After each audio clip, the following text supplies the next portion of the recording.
Let's say X company gets breached today. What is their mental situation on day zero? A lot of companies out there, like the names you mentioned, are focused on security detection, essentially. All the data is in cloud.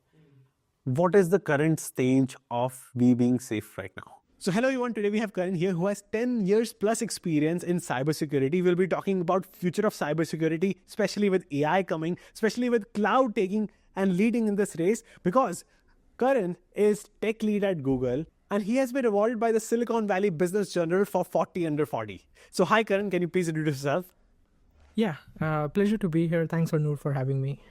As you mentioned, I'm Karan. I worked in the cybersecurity industry for about 9 to 10 years at this point, mostly in the US. I started my career working at Yahoo for about 2-ish years. And then I moved to Google, led several projects in different teams, loved working here and the people.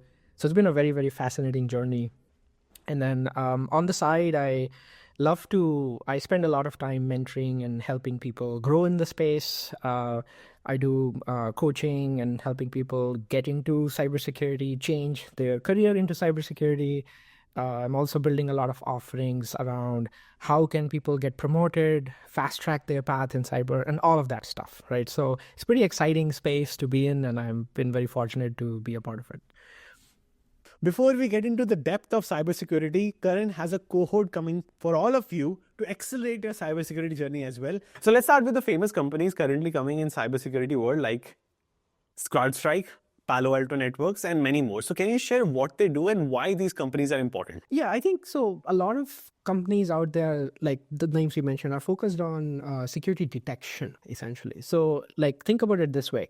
When you want to detect something happening on your network or your company, you need technology to solve that detection problem. You get a lot of logs. So companies have lots of systems. They need to be able to like figure out what's going on very quickly. So you need software essentially to be available so that you can get alerting and like figure out what's going on in systems and networks at the same time. So some of the names you mentioned, and there are a ton of more companies solving the same problems, is you can go ahead and figure out, okay, what's happening in my environment, essentially. So these are like detection focused, I would say. I can't generalize, obviously, but these are detection focused companies. Why cannot everyone use it? Of course, they are paid. So it's about money. But like the problem I see currently in today's world is there was a recent vulnerability like in open source world. So for example, think about Unix. We all use Unix based operating systems. So Unix has so many libraries, exe, tar, there is ps library. There's so many libraries. They're managed by developers of 2 to 3 teams. Yeah. And I see biggest vulnerability is that, let's say one package is vulnerable, then the whole operating system becomes vulnerable. And we use phones which are Unix based, laptop which is Unix based, Linux which is Unix based. So this whole system can be vulnerable. So why cannot we have better systems to watch like CrowdStrike? No, I think it's a good question. So we have to understand the difference here on what detection means and what software security means. So the examples you have in mind, like, oh, library has vulnerabilities. I think those can be detected if you know what to look for. But let's say a code vulnerability exists. There's some issue in the code that makes the system vulnerable, or the entire system is vulnerable because you have that issue. It's actually a software security issue. So that's a very fine difference we have to understand from a third person's perspective. So let's say something happened, right? Let's say there's something you want to detect on your network. Something is a malicious activity, right? That activity is something your agents can detect on the network, on the host, on operating systems. But let's say there's vulnerabilities in the code that we may be running right now on our machines. Those detection companies, it's harder for them to detect because they're not doing mostly code scanning. So the problem of scanning code and figuring out what is not secure is different than collecting logs and analyzing those logs. Okay, can you break it down? So detecting vulnerabilities code is different from detecting something that is already happening on a machine. Can you give an example? Yeah. So like, for example, let me pick a random library. Let's say Hanur made a library, right? It runs on any operating system of your choice, okay? It has some vulnerability that exists, okay? Let's say using that vulnerability, you can get root access or system access. For example, let's assume it exists on your machine, okay? Now, let's say nobody has discovered it. It's brand new. It exists, but nobody knows about it. So it's 0 day. That's what we call them. They're not known.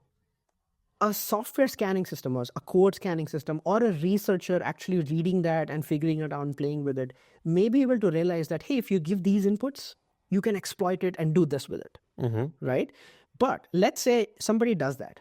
Now, let's say that library, Herno's library, has some logging going on.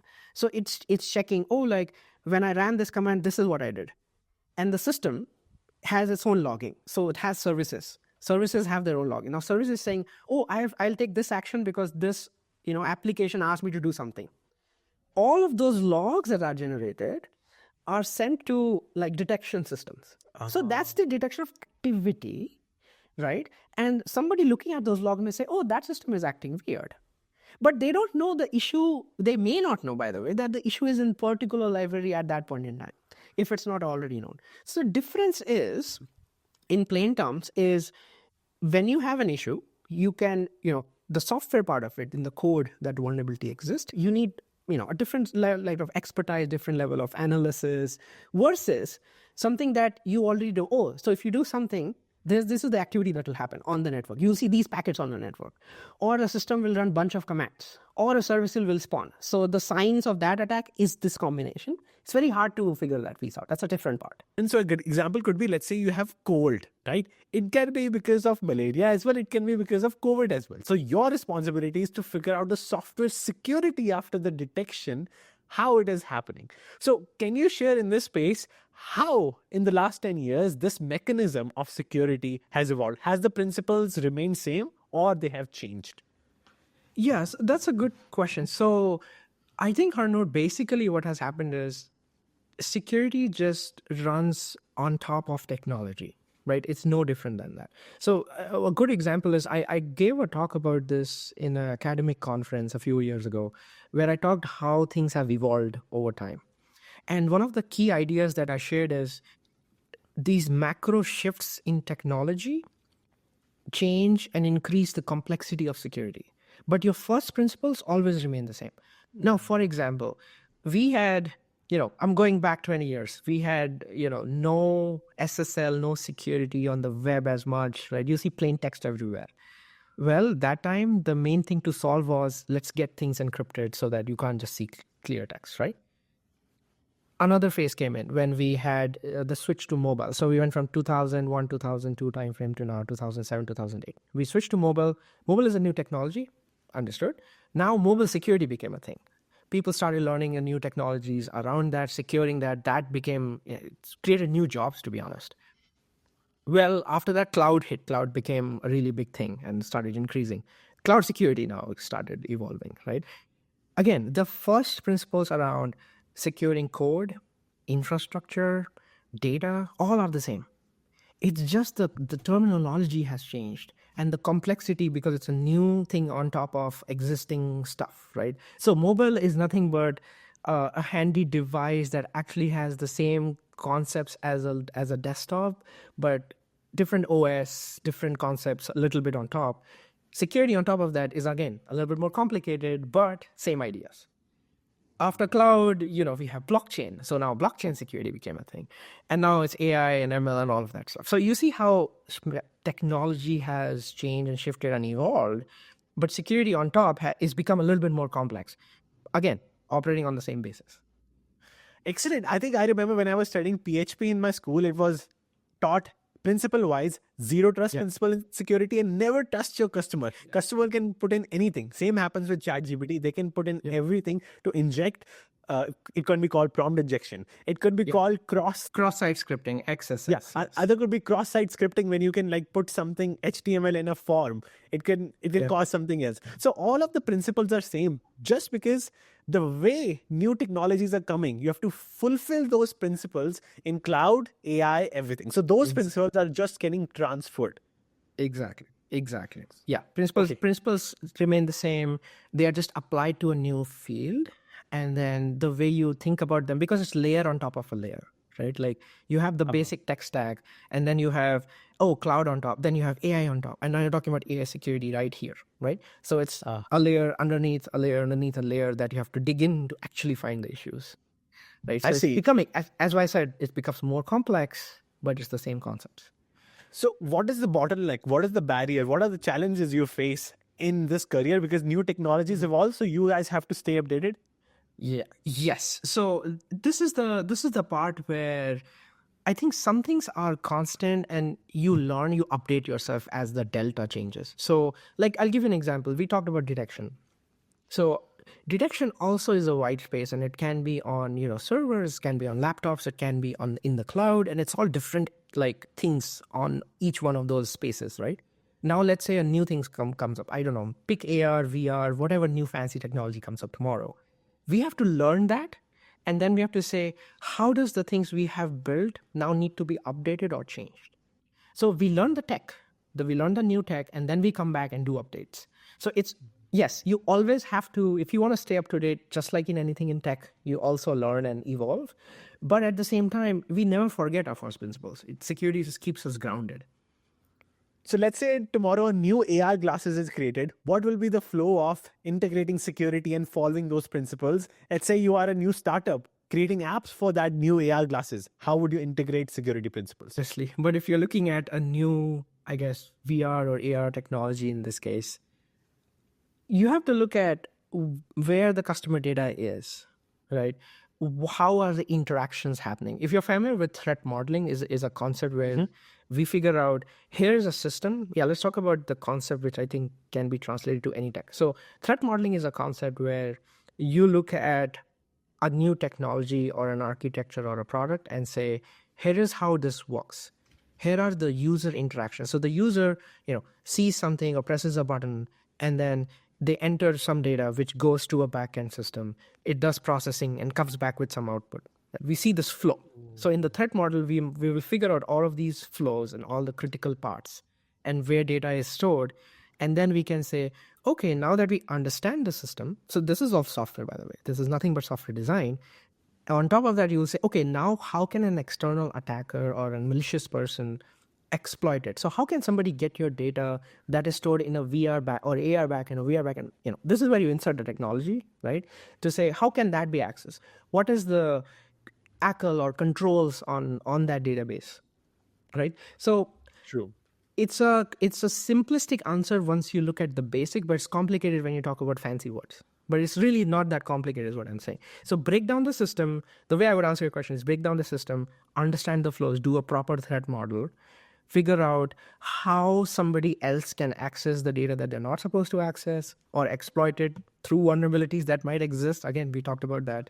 And then either prevent them, so stop it from happening, deploy a patch, remediate it, or I would say, build detection to figure it out as it happens. So why is that? Why cannot you never be 100% secure? It's touching so you're touching the main aspect of security is guarantees. And the reason you can never be secure, according to me today, I'm saying this as of October 2024, things went better, right? But it is about the unknowns. Think about it this way. We, as in the field, has found vulnerabilities that have even gone back 5 years, sometimes 10 years, even more, because something was just not looked at. Some of the code wasn't examined, or maybe we now have new fancy tools to examine your code, but we didn't look at the previous old code. We assumed it is trusted. There are new ways, new vulnerabilities, exploits come up that people apply on old code as well. So the reason this is always not a foolproof exercise, that we are never 100% secure technically, even though we try to provide the highest level of guarantees as much as possible, is just because there's always a room for human error. Always technology is advancing, so we may find new stuff. Just like you learn new things, right? And then you can do more with something that you didn't do in the past. It's the same concept. So I would like to differentiate the fact of nothing is 100% secure, right? But the reasonable amount of security that you can provide with good usability is the goal, is what you will see people actually aim for. For example, like you go to a website, right? And they will say, okay, we have SSL and we provide all these guarantees and stuff. But it will be probably very difficult for anybody to say we are 100% absolutely secure, because they don't know what they don't know. That is the fundamental statement that underpins security as of today. Mm. So And airlines, for example, airlines, right? Like uh-huh. there's so many safety protocols. I actually love that space as well, but it's very comparable in some ways because you say we have all these protocols that we follow. We do all these safety checks and things like FAA. that. Yeah, I mean, again, not naming names, but there are standards and protocols, and everybody follows them. But can anybody guarantee that like it's 100% safe? We try our level best, and I think it's one of the safest industries in the world, by the way, right? At least I've read it. So I really admire that stuff, and it's an equivalent to compare to cyber in that aspect. But again, nothing is 100% safe. Same thing as like cyber, so nothing 100% secure. But we try our level best to make sure that it is. Yeah, Does it make I sense? think, yeah, totally. I think kids are learning new things. Quantum computing is coming and it's available restricted way by new companies arriving. Yeah. So new hacks will always be created. You guys just don't know what you don't know. So you just have to be ready when that happens. Yeah, and you prepare for it and all that stuff. So it's very, very comparable that way. Can you share which type of companies handle the code side of vulnerability, or you have to do it? Owner of the code has to do it, and CrowdStrike, Palo Alto, they do the detection side, symptom side. And I don't want to name one company. I think there's hundreds of them actually who focus on software security. I'll tell you what they focus on. I think that's the main educational piece of this question is there's lots of expertise that security people put in to analyze code automatically.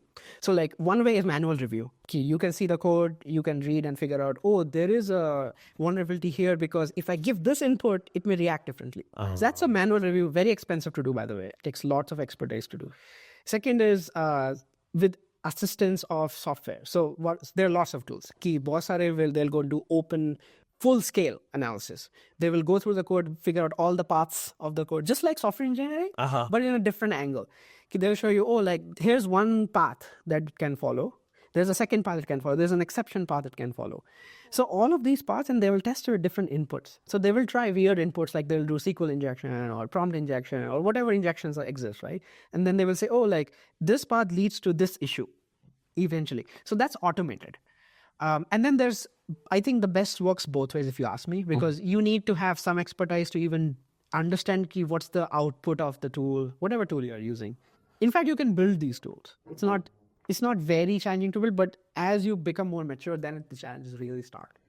It's about permutation and combination. Yeah. So you play the math game, you try like you can hack the system this way, that way, this code to this code, this block, this login page, actions as well as code. Exactly. That's about software system, right? Exactly. And detection is CrowdStrike and Palo Alto. And can you explain where does red teaming and blue teaming come into this picture? Can you can you connect that? Yeah, that's a great question. So think about it this way.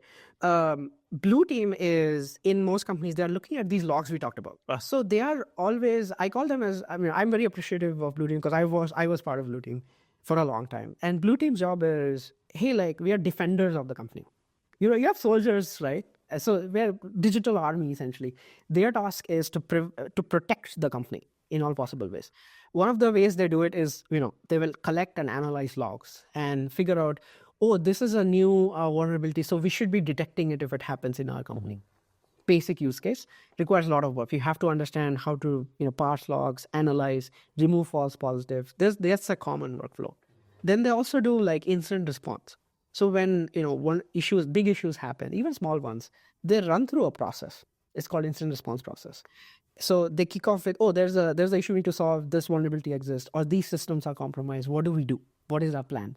They have a step-by-step plan. Like these are, I think, a good plan is something that you have practiced and is written out, so you're not panicking. So that's blue team. Your blue team's main job is to protect the company from threats. As simple as it. Now, you can argue that's the job of all security, which is true, by the way. But for blue team, it's focused on detection and response, if I have to put it that way. Now, red team, it looks opposite, looks like they're like enemies of each other. It's not really true. In fact, they are partners. And I've talked about quite a bit about red team and blue team working together. So red teams are like, consider them as your friendly attackers. So the job of red team is to go hunt for issues proactively in the company. Either, they'll have get approvals, obviously. So they should not disrupt services and stuff. But the whole job is, let's proactively be emulating people who can, come behind us, find issues in software or code or even our systems, even configuration issues. It doesn't have to be code, by the way, right? And then can we show that, oh, this is possible, so we can go fix it. So they are just helping, both software engineering arms. Hey, there's a vulnerability we have to fix. And they also play with the blue team. So, hey, can blue team detect our activity versus somebody else doing this from the outside? So it's sometimes like a fun game as well in a lot of companies, as from my experience at least. But they work hand in hand, and they are dual. So a lot of people who I've seen who are very interested in blue team can also enjoy in red team if they have the right skills, because you need different skills. You need exploitation and testing, and just like software testing, you find bugs. These are security bugs you're trying to find. And I heard the analogy, it's like a football game, and attacking is easier than defending. Yeah. So can you share which team is stronger in detecting as compared to other? Is it like football that defending is difficult? I don't know, the answer. But I think I wouldn't call any of these jobs easy, by the way. And to be very respectful, I think security is not an easy space to operate in for a long time. It just requires you need to develop that expertise. So it's not something just you read in textbook and you're an expert. I think a lot of it comes from experience and skills, which is why I have a lot of respect for other people in the space as well, just because they are specialists and nobody is an expert in everything. Like there's a blue team expert, there's a red team expert. So yeah, I don't think I can name names, but I think it's more of keep practicing the art and you'll get better. And we humans struggle in defending more. It has proven in the world of cybersecurity. Why it's harder to defend? I mean, you said that both are difficult. Yeah. But when attacks happen, why it's so harder to defend in many ways? No, that's an excellent question. I think it boils down to you don't know what you don't know. It's as simple as that. So something new happens, you don't know, right? And if this happens in real life, people will likely say, I just didn't know. And that's acceptable, right? In most cases. In security world, I think the answer generally should be, we didn't know, now we know, let's go figure this out. That is generally the trend. So when something new happens, a new vulnerability comes up, a new issue comes up, and if it's a 0 day, as I said, we don't know about it. Now that we know at that point in time, at whatever point 0 we know about it, we'll have to go figure out how to detect it, how to prevent against it, how to deploy the patches. And most companies do this, which is why it's harder, because you don't know. Let's say you are on the hunt to find something new. The moment you find it, you win. At that point, you win. Now, the people who don't have this information are at a disadvantage. So I think the real challenge in detection is having the tools or even the expertise in people to be able to identify something is off, even if it doesn't trigger anything known. It's about the unknown, which is why it's hard, which is the real reason you're always which is the reason I really admire people who do this. Can you walk us through the journey? If you see a vulnerability, a security threat, how do you solve it step by step? Because in software systems, I can give you an analogy. Like if we get a bug, we find the root cause, and then we repro it, we reproduce if it is reproducible, or if there's a specific way only customer can reproduce it, we talk to the customer, see it in action, and then solve it and see the logs. Correct. So it's somewhat similar, but the reason it differs a little bit is because of the data involved or the processes involved. That's where it differs from software testing. So let me give you an incident response example. So let's say any company or any person is trying to respond to a vulnerability that was found. Let's just say that, right? Most likely, the step number 1 is actually use research and understand what's going on. It's never like I'm going to take action right away. It's most of the time it's education that comes first. So generally you go read and understand what's going on. Where is the issue? What is the scope of the issue? Similar to software. Which library is it affecting? Is it affecting production or dev, right? Similar stuff, but in security context. So once you scope it out, once you understand how it can operate, then you have to contextualize it, which is where difference comes in. What does contextualizing mean? Perfect. So contextualize means here, how does it affect you or your company? Right? Even if, let's say, a good example is, let's say there's a vulnerability that exists only in your dev systems and you don't have any critical data there, your scope is very limited. Your context is very limited there. Like your extent of things you have to do after that still exists, but is limited, and there are things you probably don't have to do as a result. But if you have more critical data there, or it leads to an attack path that leads to other critical systems, it helps you move more inside the network. then you have to do a lot more work to protect the company. So that's the real context is if something shows up, it doesn't mean that it's always panic. You always have to contextualize the problem. So step number one, going back to your question, you research, you figure it out what's going on. Step number two, like see if there are patches, because it's prevention is always better than cure, right? So one of the things that people look for is you have a problem, it's spread now. Let's say it's spread in your system, or maybe you don't know where you are because it just came out. You have to figure out, are you infected? Is your company at risk, right? You answer that question. Then you do like detection across the board. So you see, hey, am I affected? Let me write some checks, just like in software, do some testing. There are different types, unit test, end to end and all that. In security, it's more of direct, like you go figure out whether this vulnerability has exploited the system or not, or has the system got affected. Done it across the board, right? So that's your continuous checks. You're figuring out if something is, affected. As a result, then you have steps to take. For example, if you do figure out, oh, somebody has actually gone into the systems, then you have to follow a different cycle because now you have to remediate people out of your network. Versus, oh, it exists, but we can patch it and we are not exploited. We are good. So that's where your process differs because in software, you fix it, you move on. But if something else happens, there are attackers on your network or something else happens on your network, you have to respond to that part as well. That's the key difference. Okay, let's break the core terms. Said patching versus remediating. So patching can be like tape lagana, like you fix it like immediately, the easy fix. Remediating is like fixing the core problem. So remediation can include patching. Yeah, I kind of interchangeably use the words, but yeah, let's be clear about this. It's a good question. So remediation can include patching, but can also include other process-based steps. So after, let's say you have fixed the patch, here are some other steps you can do proactively to solve the problem. Sometimes patching is just enough for remediation. There are cases, like in the case where everything is good, you found an issue, you fixed it. Good enough, you remediate it by patching it. But sometimes remediation can have more steps. So it's a superset. Does that make sense?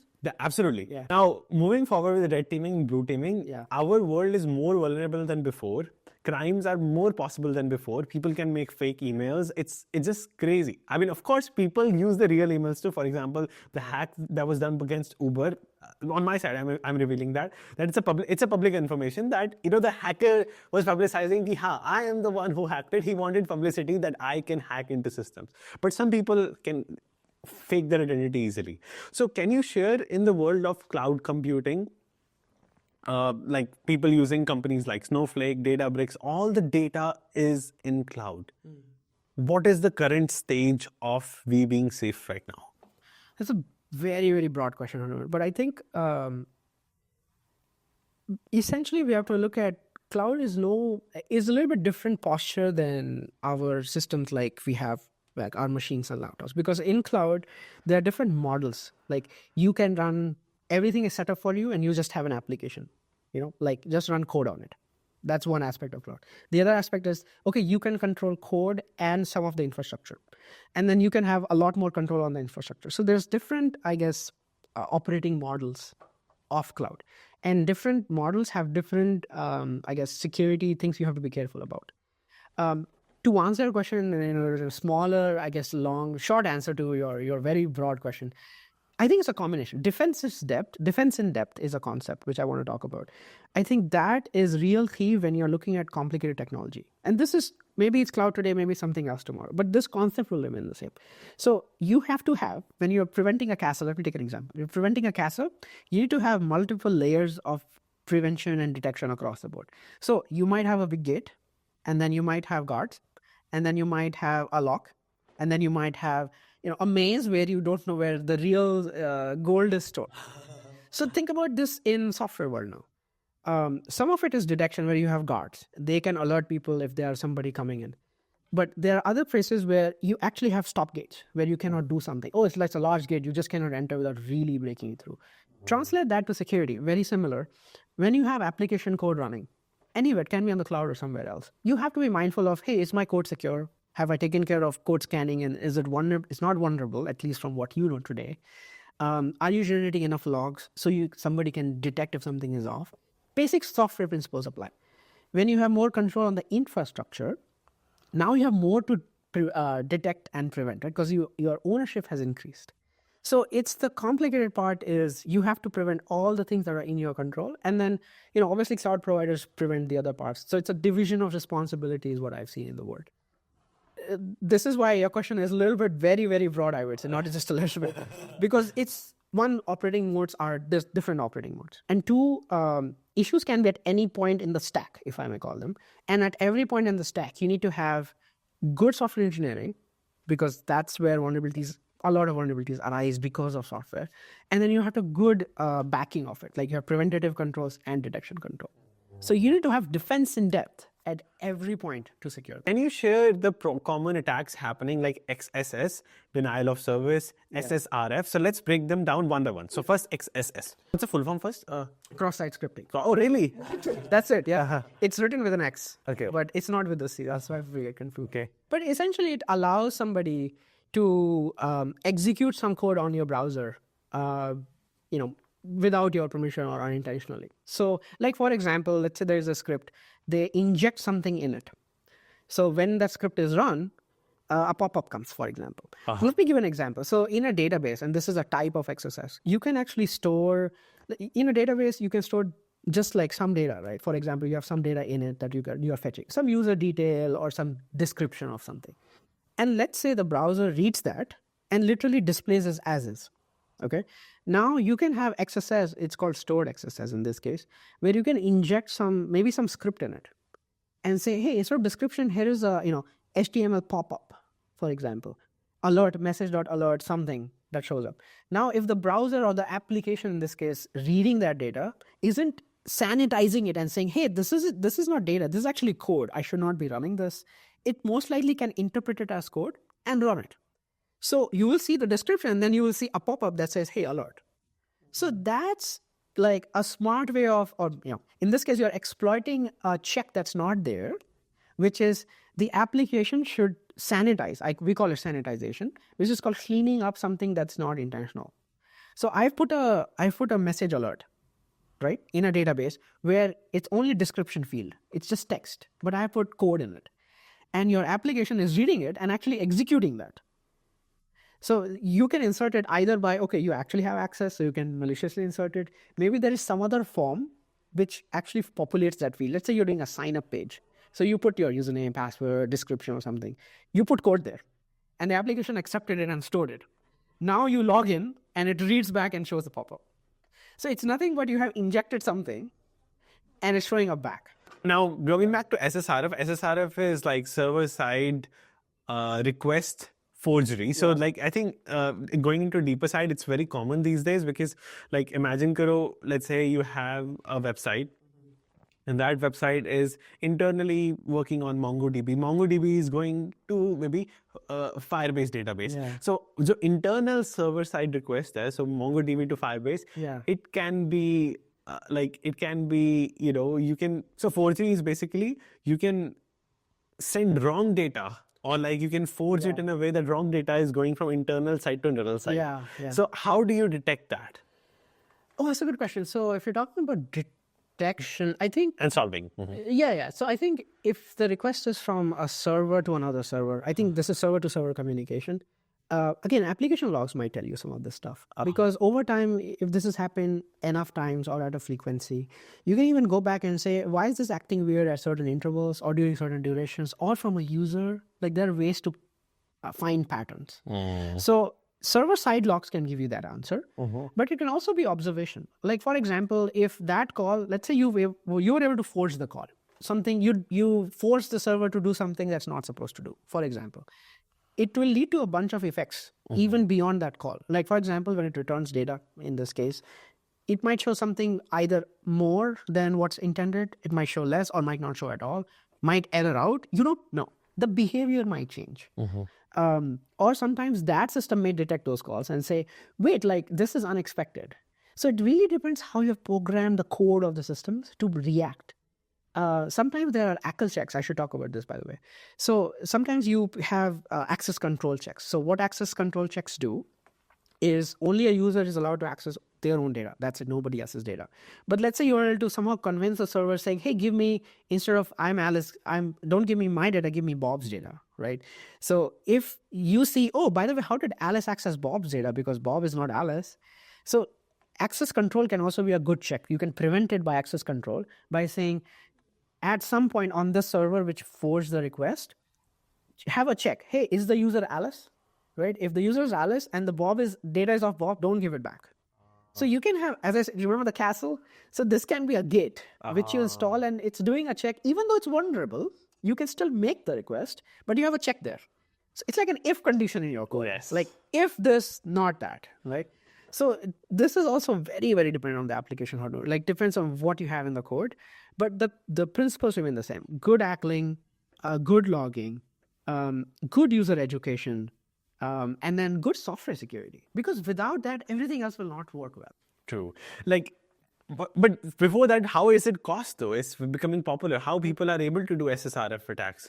If they don't have access to code, kaise going internal API calls? Yeah, so good. So a lot of people are invested in research, right? I think, and it requires a lot of work to find them. It's always not easy to find. Some are not. There are lots of tools as well these days. I mentioned about automatic scanning these days, right? So there are lots of tools that people have designed for testing APIs. And so now you don't have to go, oh, let me test this against XSS. There are tools that will do that for you. Give it an endpoint. Give it like, oh, this is a website name / webpage. Go test it out, right? A lot of people who are authorized to do so, obviously, don't do this without permission. They have these tools. They will run it against them. They say, hey, what was the tool's result? And then it may scan like hundreds of, input combinations, permutations, as you mentioned, and say, by the way, for these 5, there's something off. Then they will take that and go research more manually. So it's a combination of somebody really being good at what they do, plus using the right tools, and then manipulating it. It's not that, oh, you just saw the results and you now found something. You have to go play with it yourself. So you might try that and say, wait, why is this off? You might discover, oh, it's a different code path. So you might go test another code path. And that's why you see a lot of security blogs, research that comes out. It's very detailed in a lot of cases because somebody has gone and tested and found and explained the issue, which is what we see at the end. There's a lot of work at the back. Like it looks easy. Oh, this happened and the server got fooled. But can you detect something now is the question. Yeah, so users are getting really smart. They're able to like play with the system, trying different combinations and able to get into one request and through that exploit the second request. The first request is easy. Got it. Yeah. Okay. Now, wonderful explanations. You learned a lot about these concepts, and I hope with these concepts, how can people take these concepts and there's so many concepts. Right. Do you recommend cybersecurity learners to learn all of these? Not really. So unless you are like all interested in the space, then obviously go for it, right? We always need more professionals in the space. But I think having good awareness is a good first step, I feel. And this applies to, I don't know, my parents as well, or my people who I guess are not in the were not born in the technical era as much, but still use technology and heavily, right? Or are not interested in the space but still rely on it. I would say awareness is the minimum I would ask people to have. Because with that, let's say you're not aware of, oh, SSRF happened or XSS happened, but you see something is off, then go say something, right? Go say, hey, I found this something weird. Like, is this normal? Did it happen to you? And so asking the right questions, I think, is a very good security defense today than anything else. Because if I come to you and say, that code didn't work for me, it's giving me this pop-up now, you may have a security team contact who might say, wait, that's XSS. And it was just that question which led me to, led somebody else to discover. It is literally that curiosity is what I would ask people to have. Just have that curiosity to say, is this working intended? Like, am I seeing this right? So don't go trust blindly, but go verify, ask the right questions. I think that's the minimum I ask. Can you name some more vulnerabilities which are like people must know? No, I don't think. I think people should go. That goes to my earlier point. Right? I don't think people should know about. Oh, this is XSS. I think that's sometimes asking too much from non-security professionals, I would say. But I think just observe behavior of application that you use on a day-to-day basis. If they change, are they because of an update, or are they behaving not because of something else? I think if you just can differentiate that part, you don't need to know about XSS or SSRF because that's really going into the field. Right. But for the field too now. For the field, so that's good. So for software engineers, they should know if it's before because of update or because of application. Now, what about the field? People who want to get into cybersecurity, what are the few terminologies and yeah. threats they should definitely know about? Yeah, I think they should definitely check. There are lots of, so depending on which type, which area in the stack they are, they should definitely research, hey, is this an application level vulnerability? Then go read. There are there are books on this, by the way. So I can't name like a list for you, but like denial of service is a common one in networking side or even host side. You mentioned a few XSS, CSRF, the SQL injection. There are new vulnerabilities coming up as technology changes, so, which is why it's a cat and mouse game.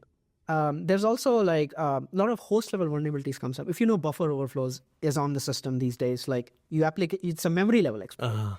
So for people in the field, those are very basic attacks, by the way. There's advancement of buffer overflows. There's distributed denial of service where you use multiple people to do DOS attacks. So it's distributed across the world. So it's very hard to pinpoint one source. There's multiple sources. So it's distributed. And then there's prevention. I would just say don't learn about attacks. Also learn about prevention. So how do you prevent against DOS? How do you prevent against DDoS is a little bit different. How do you prevent against SQL, which is SQL and injections, and what we talked about is sanitization. But then there's also like detection of them. So I would say break down each part of the stack, research vulnerabilities to other stacks, and then research prevention for people in the space. Because there's we can go hours and name each and every one, we will not be complete. Yeah, I mean, you're right. It's a cat and mouse game. Like, for example, I mean, I don't order from Domino's anymore because they didn't invest in cybersecurity. They exposed all the data. My data was there in the database. It's public, you know. So people have learned from these mistakes are having a cybersecurity team regularly now. Awesome. Wonderful. Thank you so much, Karan, for your valuable time. Yeah. And it was wonderful learning from you as always. And I hope this video and the cohort helps out everyone. Yeah, thanks so much, man. Thank you so much. Appreciate it. Let's do a rapid fire. Tell me the biggest key lesson in cybersecurity you learned by working at Yahoo, Honeywell, and Google. Okay. I won't try to think too much because this is rapid fire. So in starting with Honeywell, I think I learned the important lesson of mentorship. That's very critical, especially in the beginning. At Yahoo, I learned how to stay calm under pressure because there was a lot sometimes. I felt it personally. And at Google, I learned a lot of things, but I think the main thing is the people, right? Like working with the smartest people in the world, it's very energizing. Let's say X company gets breached today. What is their mental situation on day 0 or 0 day? I feel like this is a trick question. I think there's a lot going on the day that either you get to know or you announce for anybody, honestly. But I think it's a combination. Like when I have situations like that, it's a combination of I'm worried and I also want to figure out what happened, and then I have to find the next steps fast. And so there is always how do we react in the right way in the fastest time possible? That's the key. If an engineer causes a breach, is the engineer blamed or the system blamed? How is the culture usually? So I think the right way to look at it is not blame people. I think it's about figuring out how the systems and processes can be designed so that doesn't happen in the first place. So having that blameless culture actually works really well, because then you don't finger point at people, even though like, yes, there might be an element of somebody did something that's not right. It doesn't encourage people to recover. In fact, if you reward people who recover from a mistake, they're more likely to be like, okay, I like working here because I can take risks. So it goes back to taking risks, essentially. Now, for all the kids, students, and engineers watching, how can they accelerate their journey, and what is the advice you will give them? Yeah, so as I said, I love to help people, and there are several ways people can reach out and benefit from what I do online, right? So obviously, social media channels, professional channels like LinkedIn, I'm very active. I post pretty much daily at this point, and I have about 9,000 to 10,000 people connected. So if you go and follow me, check out my content if you like it, that's free. The second option is people who are looking to get mentorship can reach out to me through my website. It's called thecyberinstructor.com. We'll have it in the description.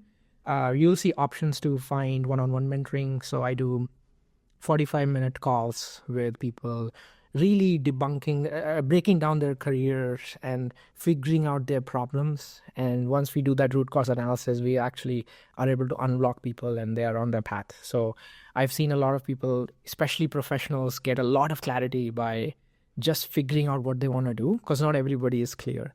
And then we follow a very methodical process to kind of, go from point A to point B in your career with me. So it's a very educational and enriching experience of my mentees.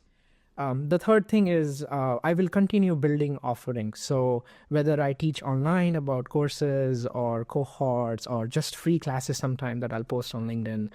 So yeah, just these are some of the ways you can benefit by, following my content or just connecting with me directly. I'll be happy to help. Excellent. And his courses are so interactive, and I'm really excited for it. And I hope students gain a lot of value from that cohort as well. Yep. Thanks a lot, Anul, for having me. It's always a pleasure.